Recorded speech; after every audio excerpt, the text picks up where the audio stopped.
The arrival of the American Heritage II in Marietta, Ohio, a town rich in history and charm. This paddlewheeler, launched in 2015, combines classic riverboat aesthetics with modern amenities.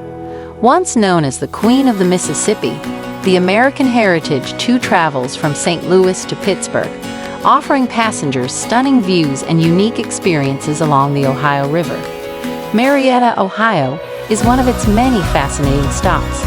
Founded in 1788, Marietta is the oldest settlement in the Northwest Territory, boasting historic architecture and vibrant culture.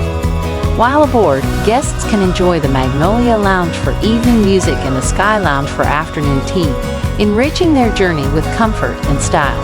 Explore the blend of history and modern luxury on the American Heritage II and discover the unique stories of Marietta, Ohio.